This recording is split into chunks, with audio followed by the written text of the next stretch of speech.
commence une phrase. Quelques mots nous viennent de l'informe et on continue de lire ce qui s'écrit, emporté par le plaisir et la curiosité, sans rien deviner de la chute, de l'impasse comme de l'envol possible,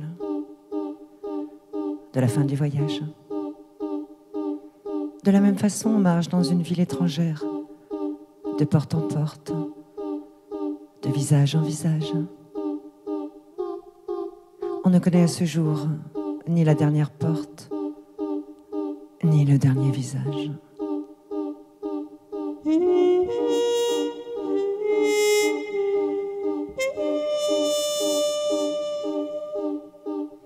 Une phrase s'éteint. Les mains serrées sur la rambarde d'un balcon. Une ville dans les yeux.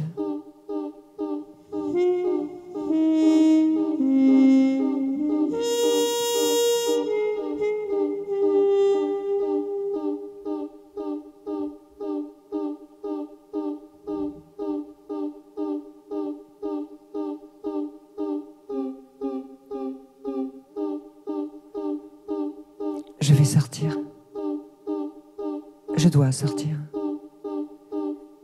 Marcher dans les rues, écouter la ville, voir le pas des maisons, voir les habitants entrer dans ces maisons et en sortir.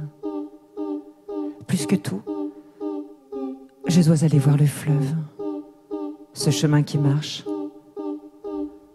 le Macdogoect des Amérindiens, le fleuve aux grandes eaux, le Saint-Laurent. Mais peut-être ne sera-t-il plus là.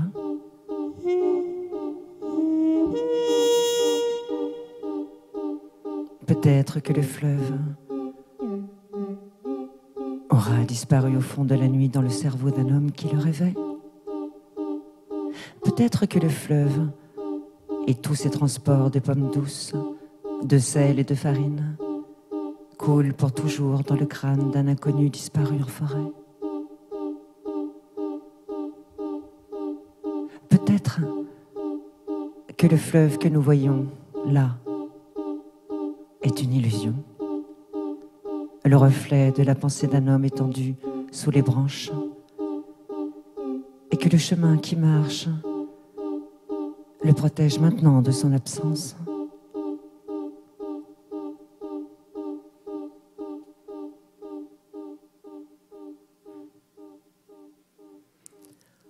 En nouant mes chaussures pour la première fois ici, d'anciennes marches me reviennent.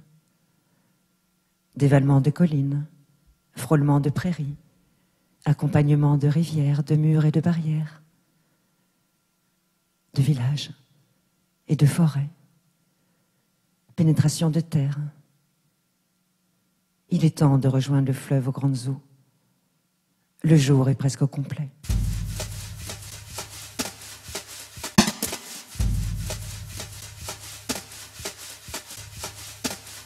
Les clochards dorment dans les rues, loin de l'urine. Les condamnés dorment dedans. Les sirènes des ambulances glousent dans les rues et du 20e étage où je réside depuis peu, buvant un café en plein vent, on se dit comme Édouard Limonov qui avalait sa soupe du haut de son building new-yorkais. J'avalerai aussi la ville, moi le pauvre majordome.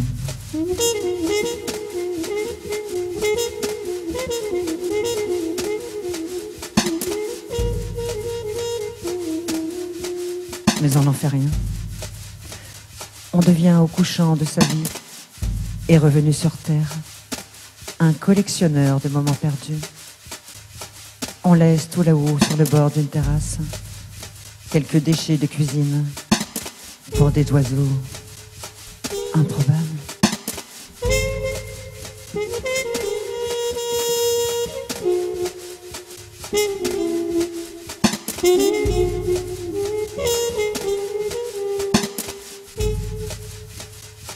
Le besoin de s'élever pour voir de loin où nous nichons. Du Mont-Royal, on peut voir sa rue, son immeuble, son balcon, et plus loin le pays d'où nous venons. Le besoin de préciser où nous vivons et d'où nous venons, mais de loin.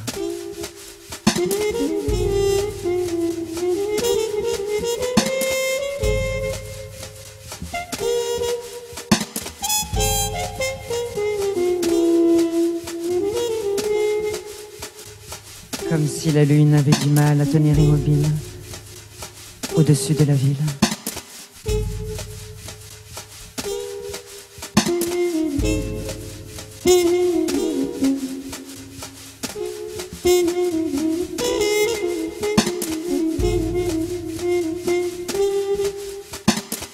Dans ce boucan lumineux, ce va-et-vient routier, des bruits de talons sous les arbres noirs du square Saint-Louis.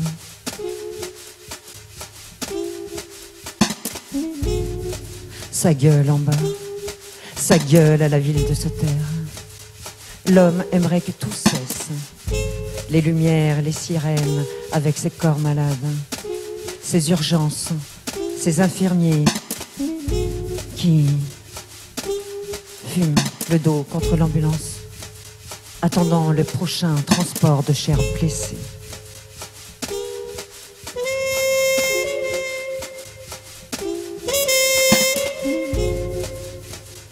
Ça gueule, ça gueule. L'homme aimerait du silence et que les tentations s'assoupissent dans les chèvrefeuilles décharnées du monde. Il faudrait des canapés pour les hommes brisés dans les entrepôts obscurs, des brasseries monumentales.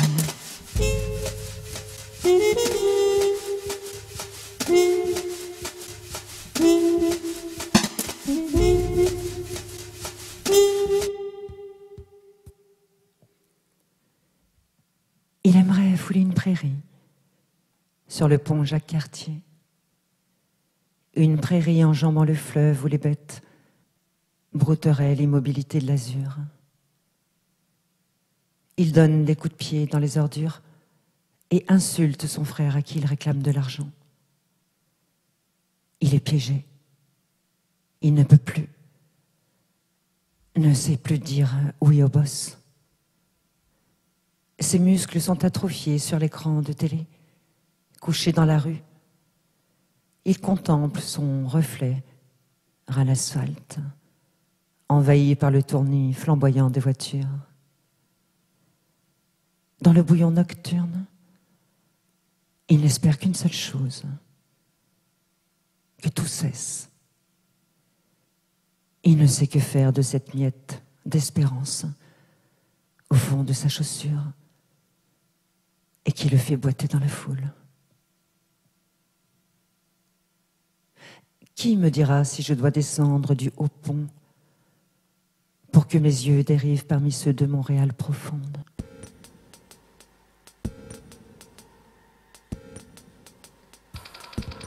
Marcher en ville et sans repos.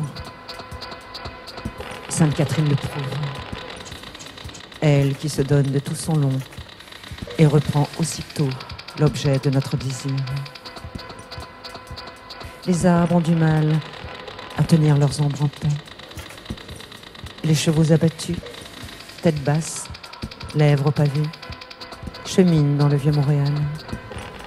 Couleur bubblegum, ils mâchouillent la rue, transportant le vieux monde d'une histoire oubliée à l'autre, incertain. Une marée d'équinoxe, un bruit de fleuve immense, un bruit de ressac, la mer avec abondamment de rochers, des falaises publicitaires, un bruit de vent dans les roches et des voix dures et tendres claquent et s'attendrissent. Des camions embrayent la nuit, des crissements automobiles, une fanfare de plumes. Un homme parle à celui qui, de l'autre côté de la rue, passe. Quelques herbes jaunes, genre épervière.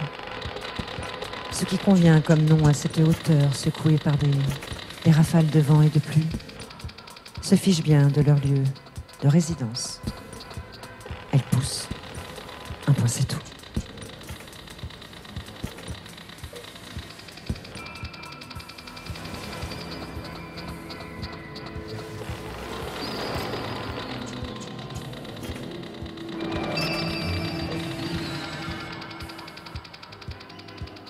Une fois tes proches disparus pour toujours, tu pourras voyager sans souci. Ils te manqueront partout où tu résideras. Maintenant, les 100 clochers de Montréal sonnent à tout vent. Y aura-t-il des prieurs pour descendre dans la rue, traverser les bourrasques, se cramponner à un parapluie, retourné comme un gant, et qui ne sert plus à rien? À la télévision, des meurtres à gogo ne font de mal à personne. On commandera un plat mexicain et de la boisson. Tu sais, on n'est pas obligé de faire l'amour. Le ciel n'est plus qu'un nuage gris. Et si on mettait une bonne giclée de mayonnaise sur la rambarde du balcon et du ketchup dans la jardinière? Il faut de la couleur au temps qui passe sur les toits. C'est insupportable, ce manque de vision.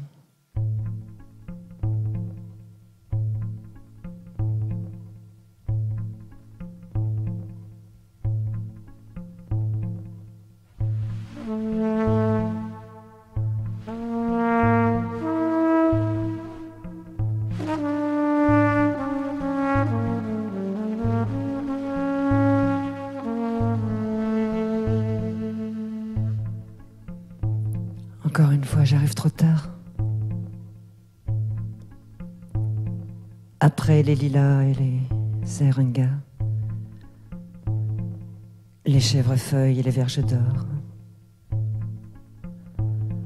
après les pivoines sous les escaliers, les tournesols dans les jardinets. Mont-Royal n'est rien qu'une grosseur innommable dans le cadre vitré de nos salons. Une tache plus sombre, un déversoir de brume, l'objet de tous les fantasmes urbains.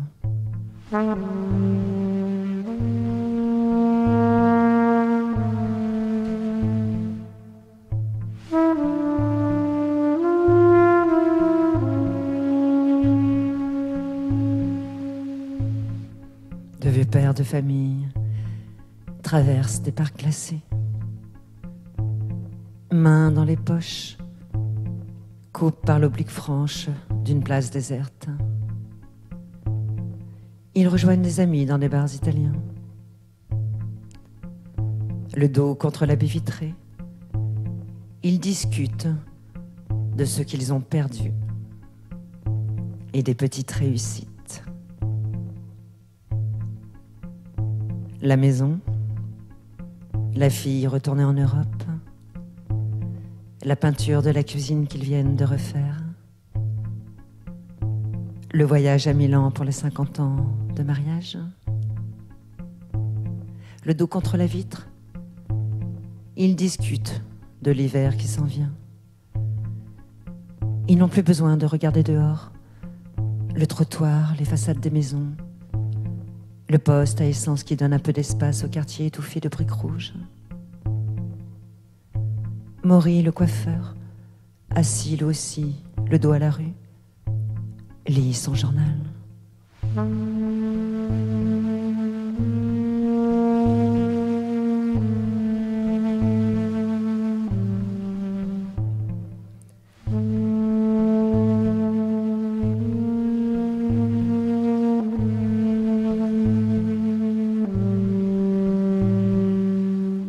Leur quartier baigne entièrement dans le magma de leur mémoire. Il faudrait qu'un beau matin, tout ceci soit recouvert d'une neige bleue pour qu'ils restent dehors et se taisent comme des enfants devant la première fois.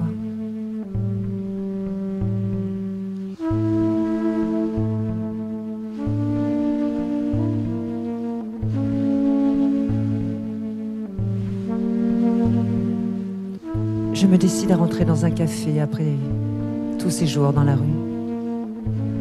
Même les oiseaux sont attablés à l'intérieur. Les cafés sont toujours grands. Il peut faire toujours froid.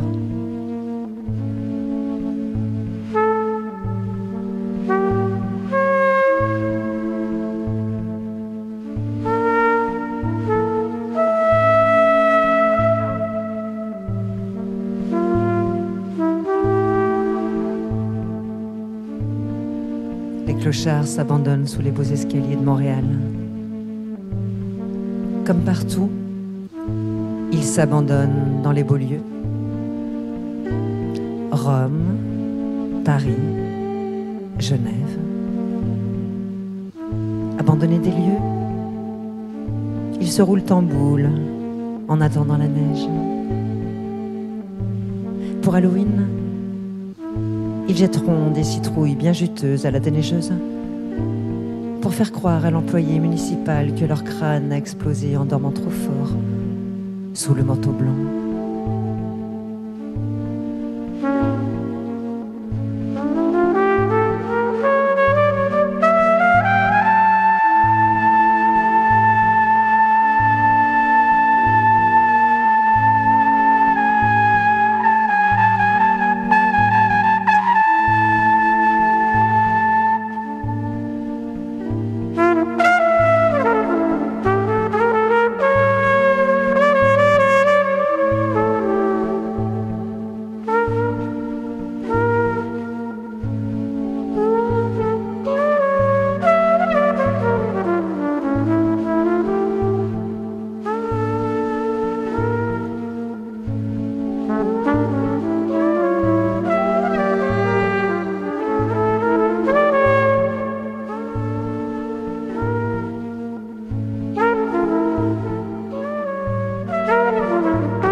Je m'endors ici,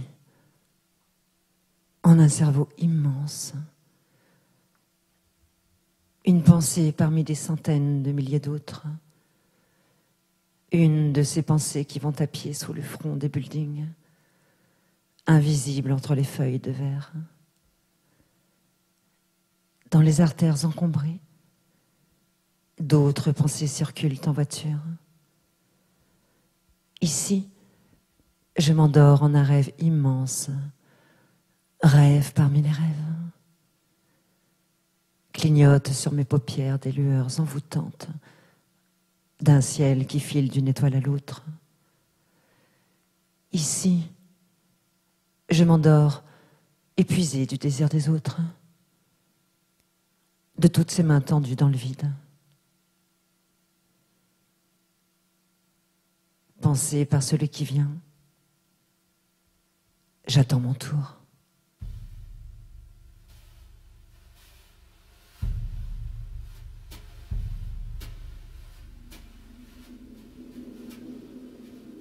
M'écartelant sur les toits enfumés de Montréal, le désir est là, bruyant de pistes, les brouillants. J'ai marché durant des jours dans cette ville, jusqu'à l'épuisement. Le calme d'une chaise au milieu du salon m'aidera sans doute à ouvrir les yeux sur l'invisible. Au moins, si je ne sais pas quoi écrire, alors que le désir piétine, j'irai donner mes yeux à cette lumière enjôleuse qui fait le trottoir.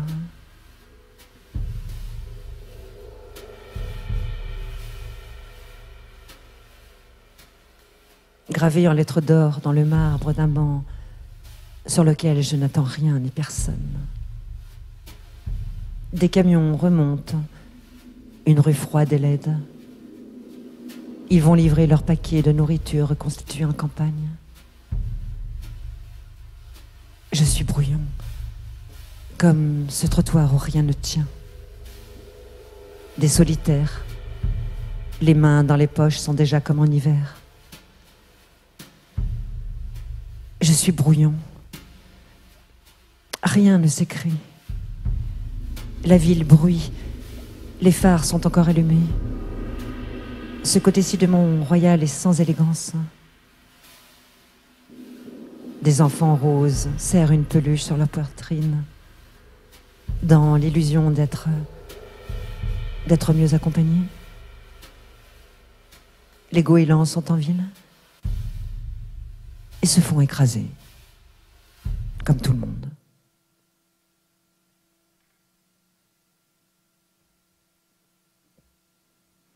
Souvent, dans les voyages, on peut s'asseoir dans un square sans nom, gris, sale, sans intérêt aucun. On peut ainsi n'attendre rien et vaguement se poser des questions sur sa situation, un peu de loin. On entend à peine la question, on ne la comprend pas vraiment, alors on s'en pose une autre, tout aussi inintelligible. Une question chasse l'autre. Ce square peut être vide, avec toujours des pigeons qui fouinent, ou des rats. Ici, des écureuils, mais c'est la même chose. La ville est dans ce cas fière de ses rats panachés. Un parapluie noir peut longer lentement le square.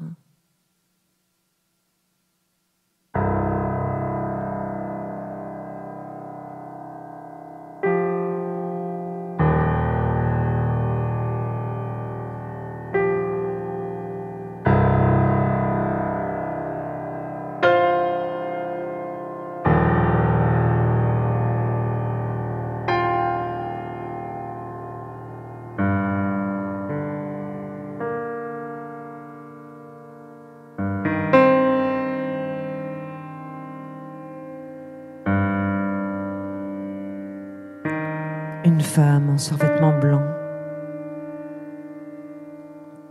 tout à sa musique et à ses jambes, peut le traverser sans le voir, tel un éclair musical, pour bien être en ville.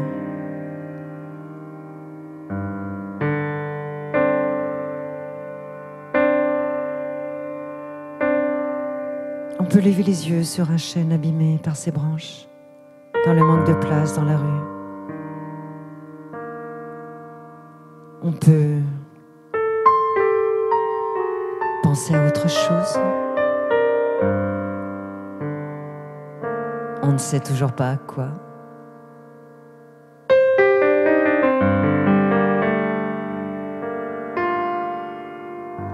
C'est curieux.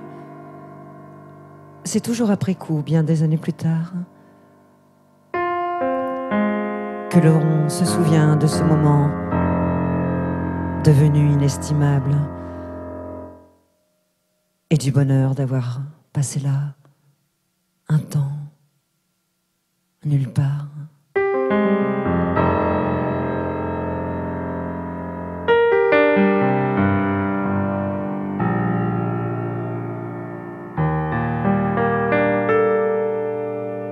De retour à des milliers de kilomètres de ce refuge,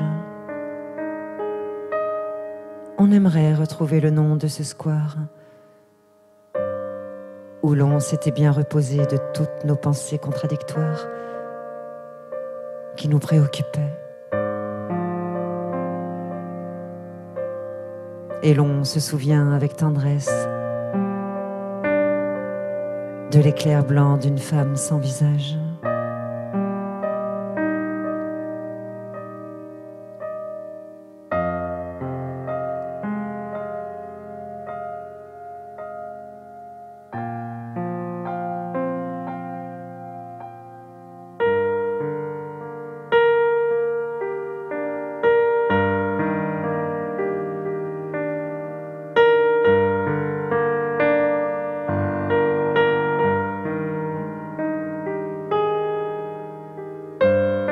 Je dis que je travaille dehors.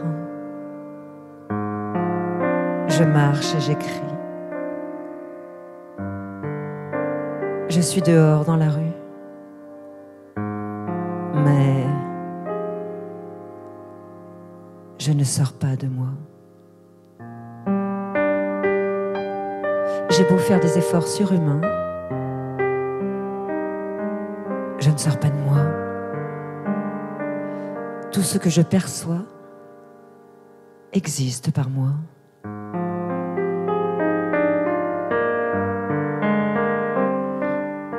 Ce phénomène est connu de tous.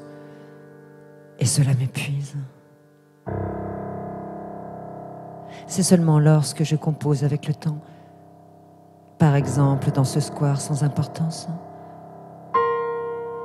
que peut-être je peux tenter une sortie.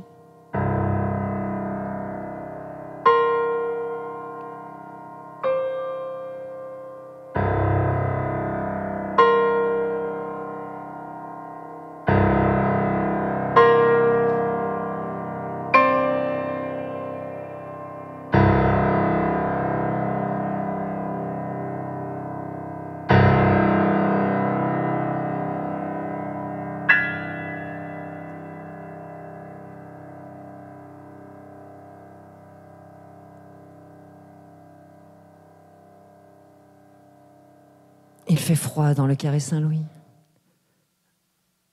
Je lis Leçon pour un lièvre mort de Mario Bellatin. Je cherche toujours chez les autres auteurs ce qui n'existe pas chez moi. Une sorte de franchise, une efficacité narrative, une bonne frappe sur un clavier. Je regarde la pointe noire de mon feutre sur mon carnet, l'esprit noyé par le chambard de La Fontaine.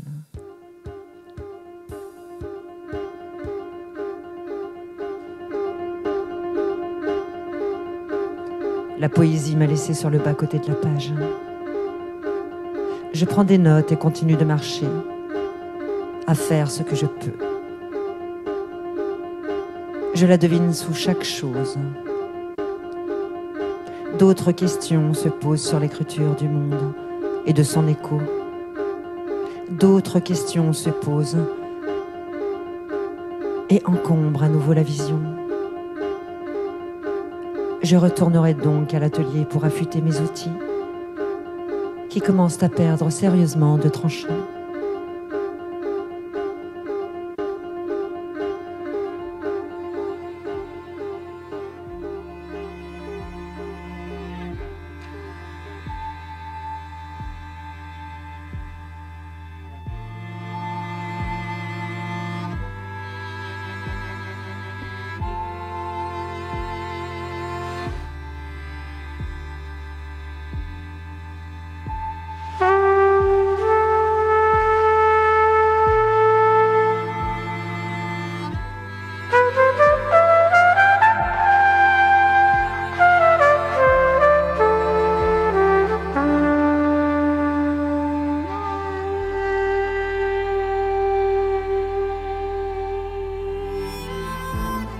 Entre deux songes,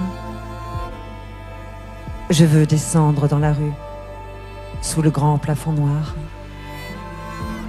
ce qui rend les lumières basses plus humaines. Je veux marcher dans les miroirs et les paroles blanches,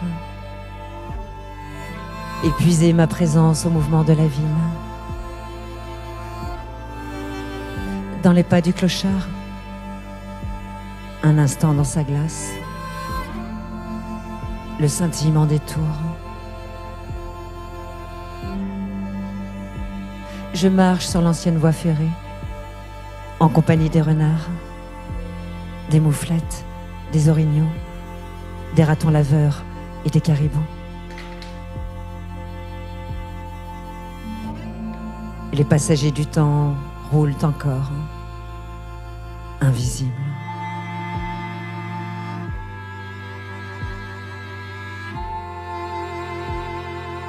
De temps en temps, je laisse passer un train fantôme. La femme assise dans la vitesse qui donne ses yeux intenses au paysage porte en elle le silence de tous les amours. Revenant sur les traverses qui scandent la vision, je veux écrire le transport des cités et des hommes, de celui qui va là-bas avec seulement ses mains et qui reviendra bredouille. Car il faut bien vivre. Je veux chanter la roue qui prend le robuste comme l'élégante, le jaguar comme le moucheron,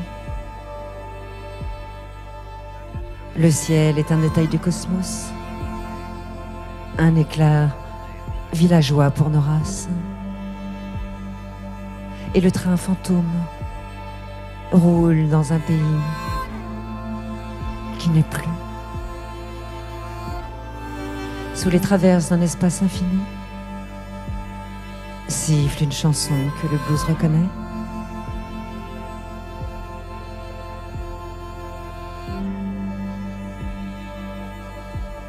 Parfois la nuit, je vais si loin, même si je ne me souviens pas du lieu de cette errance, que je me réveille inquiet. Je suis revenu, mais d'où?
On peut observer une jeune fille contemplative, assise dans l'herbe,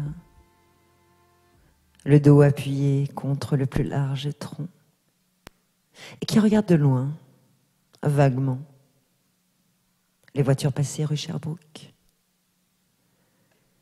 Bien choisir son arbre pour exacerber sa nature.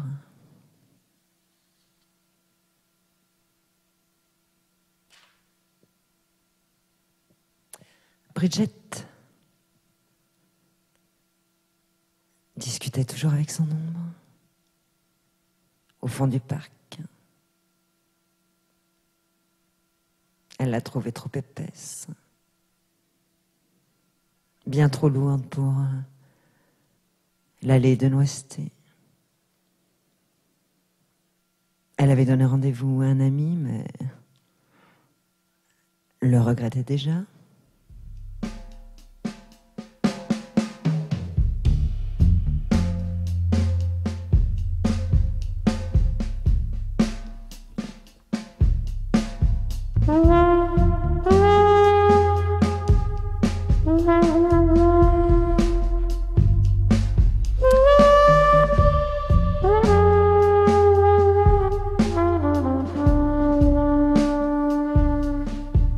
Elle porte sur son épaule quelques cols chics et la signature de sa mère en dessous.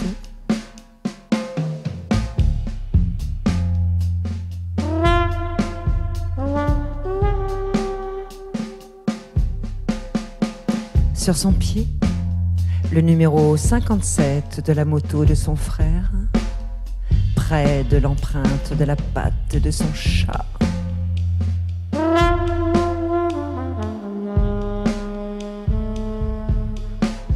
3 tatouages de ses chairs disparues qu'elle me révèle comme on se déshabille de tout.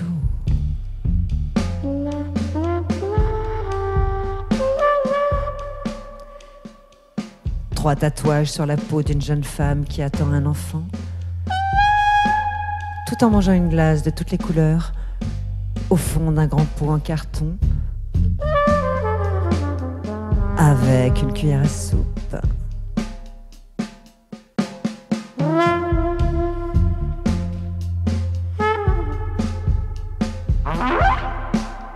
Bridget est passée me voir.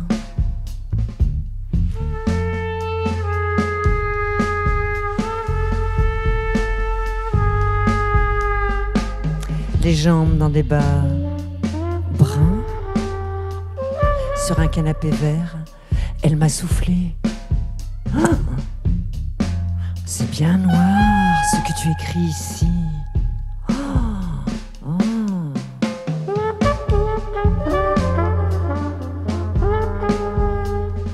Avec toi, même l'écureuil devient rat.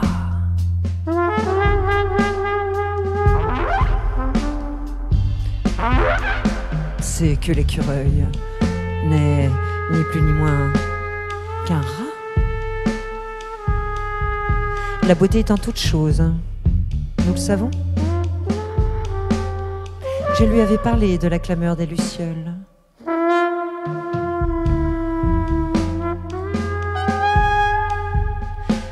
De l'enseigne douce des taxis qui filent dans les avenues aux magasins insensés et de leurs objets inutiles, si beaux la nuit comme des bijoux.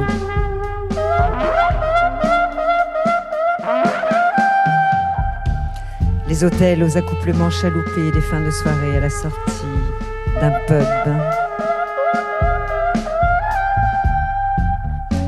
Nous sommes au bord du Saint-Laurent. Les transporteurs remontent le fleuve de l'estuaire à Pointe-au-Père. L'étroitesse des eaux les fera s'en retourner en mer pour d'autres chargements. Comme ce visage que je tiens dans mes mains et qui flétrit à force d'âge. La beauté d'une rose, alors que dans un vase, elle ne pousse plus. Elle revient à son essence première. La beauté d'un visage qui s'en va. Le mot rat transporte la peste, mais elle n'est plus.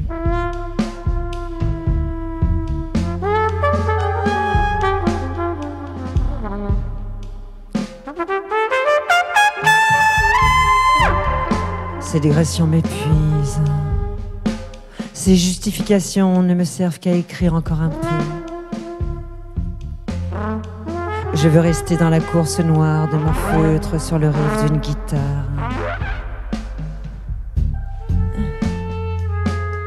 C'est cela, écrire dans un bar en compagnie de personne.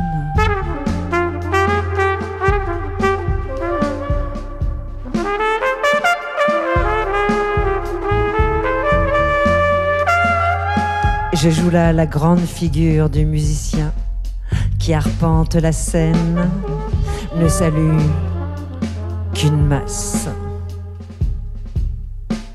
Ne plus pouvoir s'arrêter d'écrire, porté par l'exigence du lieu qui est de parler encore et encore.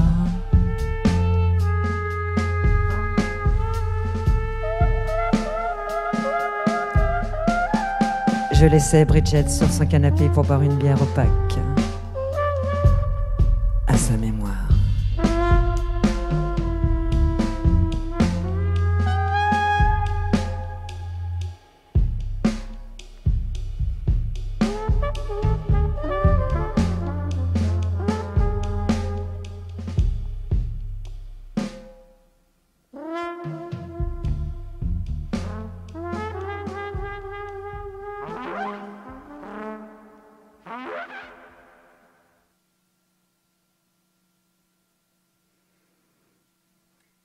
dans le froid humide de la rue, portant le livre d'un autre en moi, étant dans l'inertie bouleversante de la lecture. Je dis non, encore non de la tête aux mains tendues. Trop de mains tendues pour revenir à mon appartement. Les quêteux ont fini d'assassiner l'écho d'un livre en moi. Demain, je donnerai ma pièce au premier clochard venu.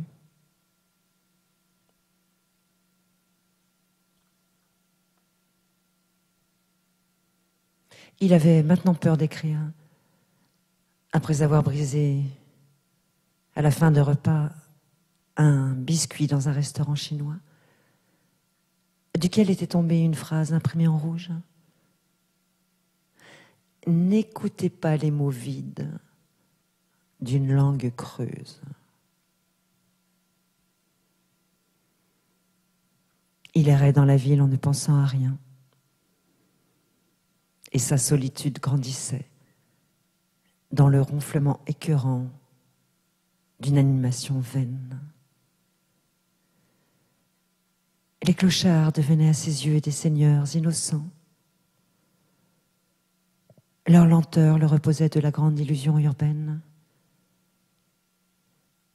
Son séjour en Amérique du Nord était aujourd'hui vide de sens. Et ce morceau de papier qu'il gardait au fond de la poche lui gâcha la journée pour toujours.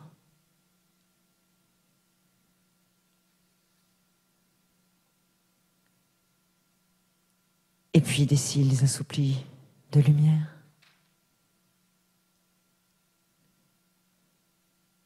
Tard dans la nuit,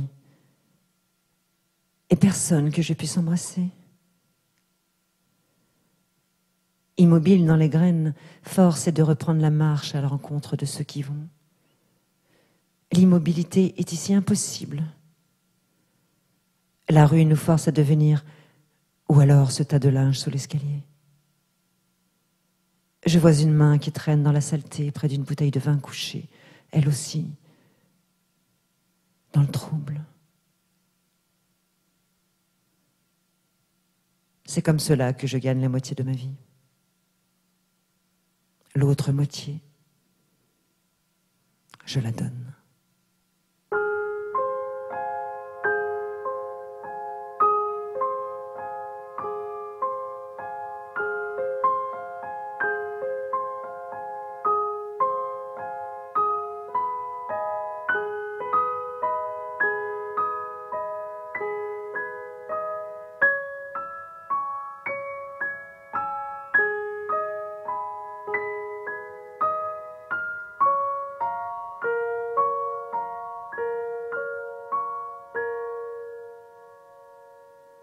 Les squelettes reviennent d'un long pèlerinage.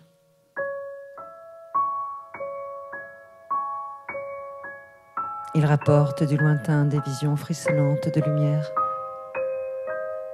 et laissent maintenant passer les éclats de la ville.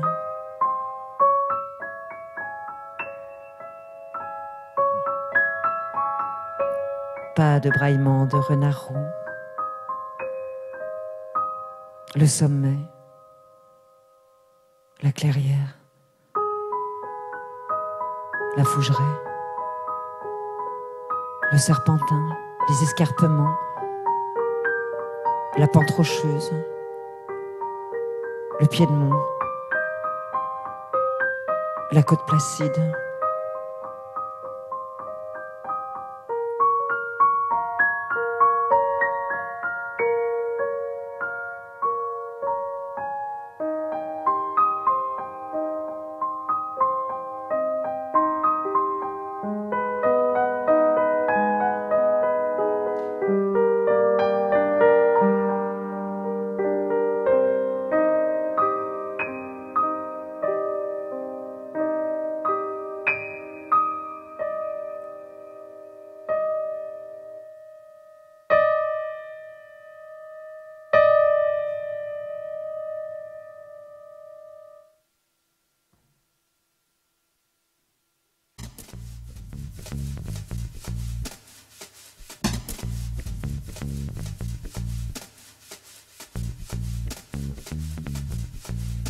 À Roselyne, les jardiniers s'enflamment devant des portes closes et des fenêtres vides. Les hortensias laissent passer la lumière. Pourtant de l'ombre frémit dans les feuilles recoquillées du matin.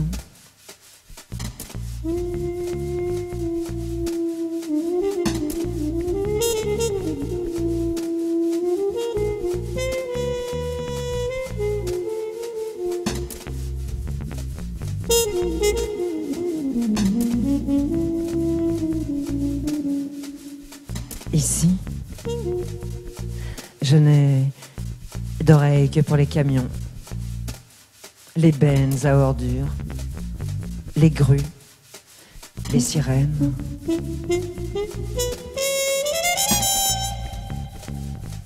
Les arrachements de tôle, les gerbes d'étincelles, des disqueuses qui éclairent les fosses. Si par hasard, dans ce vacarme, un oiseau réussit sa note au pavillon, il est déjà trop tard. La rue a repris le dessus pour l'étouffer de sa toupie à béton, avec le buisson qui l'abritait.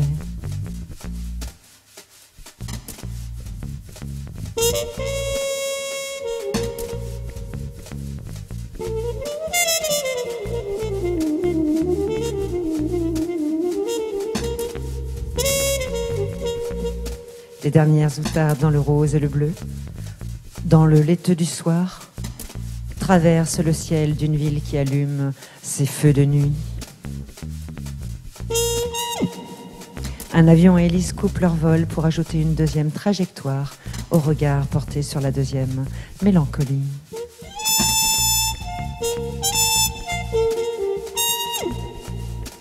La cervelle déliée comme celle d'un ange. C'est ainsi que l'on écrit en ville.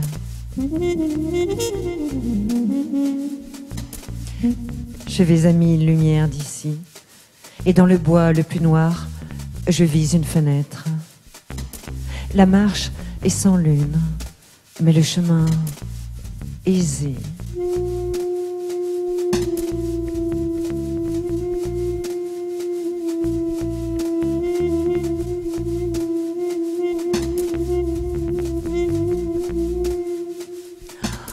Longue marche.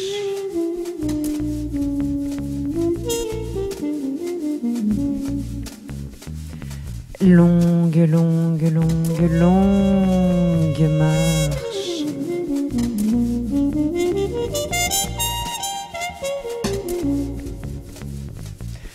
Je m'approche.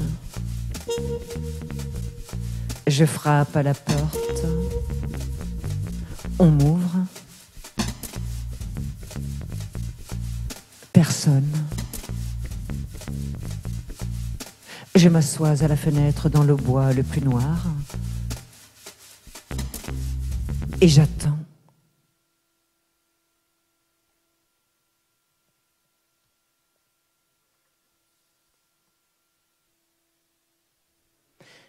Bridget est passée cette nuit durant mon sommeil dans la rue du Luth.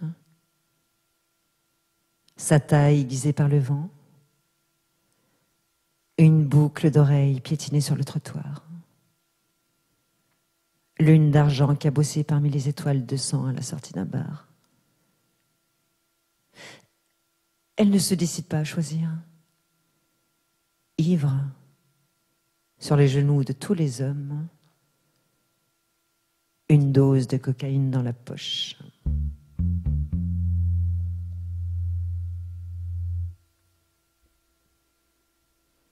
Bridget est passée comme un rêve.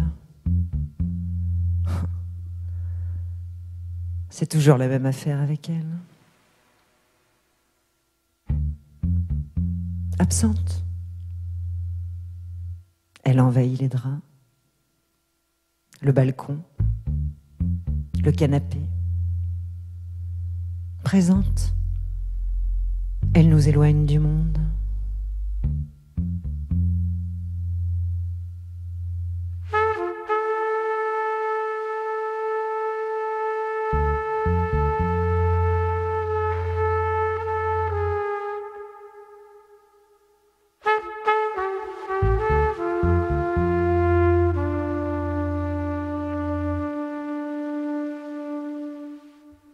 en regardant le paysage. Bridget, assise dans l'autocar, bat la mesure sur un petit sac à main d'un doigt ganté de noir.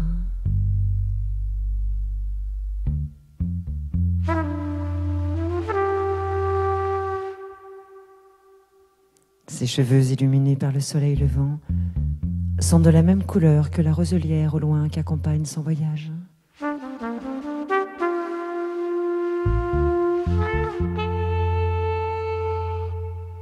Elle regarde un point sur la route. Elle vient de quitter Montréal pour retrouver Québec et ses bâtiments lourds.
Il y a en plus du tapage de la ville, toujours une chanson.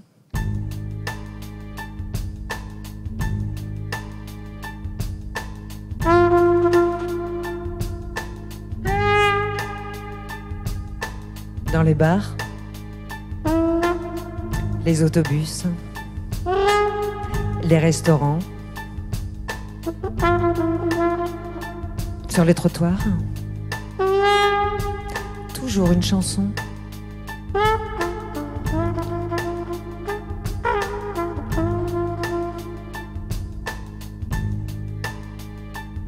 Même les arbres semblent envahis de chansons.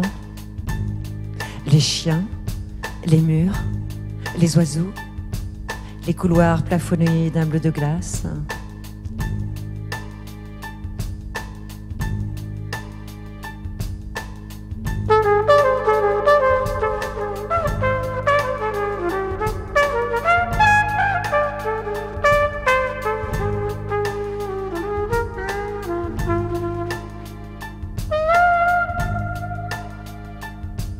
Je viens de comprendre seulement aujourd'hui que mon livre ne se fera que dans les bars, dans le bruit et les conversations interminables, exacerbées, nées de la rue.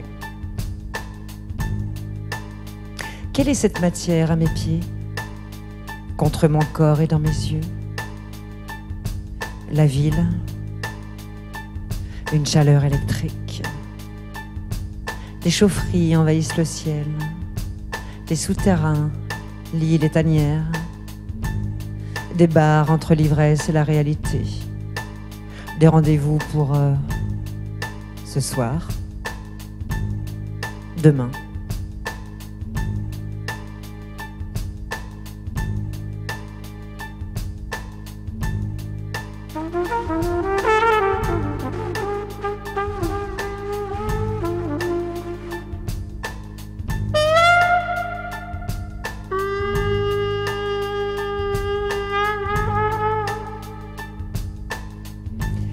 Je me suis tenue loin des hommes.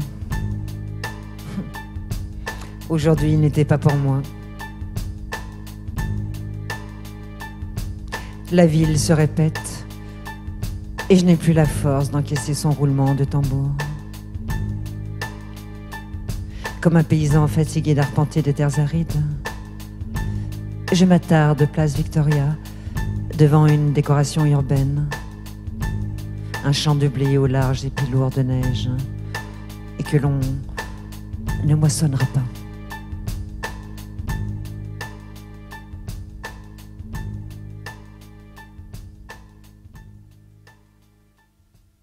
On marche jour et nuit dans une ville sans horloge, hors du temps.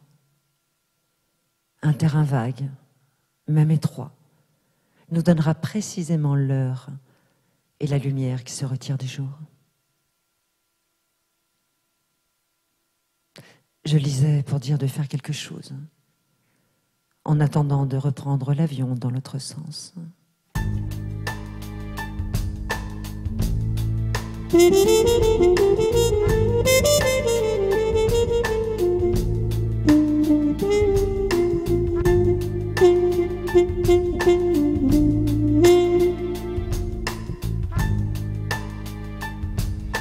Mon roman qui vient de paraître à Paris est sur un bateau à fond de cale. Entre Le Havre et Montréal, il prend la houle dans un carton. Peut-être se bonifie-t-il comme le vin que balançaient les vagues entre Hermacoula et Marseille, entre Bordeaux et Shanghai.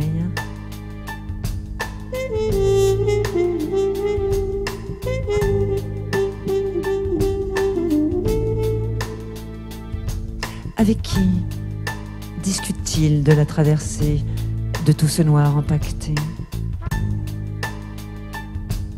Peut-être fait-il le même voyage que mon père qui enfournait du charbon dans la grande chaudière du pasteur, un ouistiti endormi dans la poche.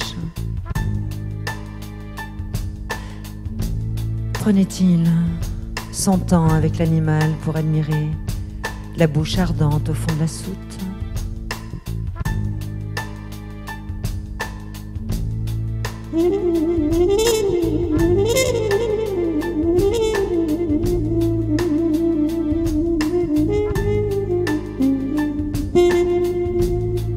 3 semaines en mer approfondissent les mots.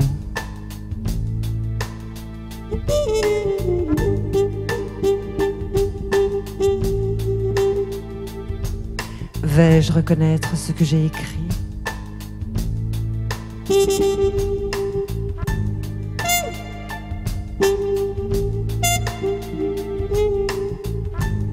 En attendant, à la mémoire de mon père.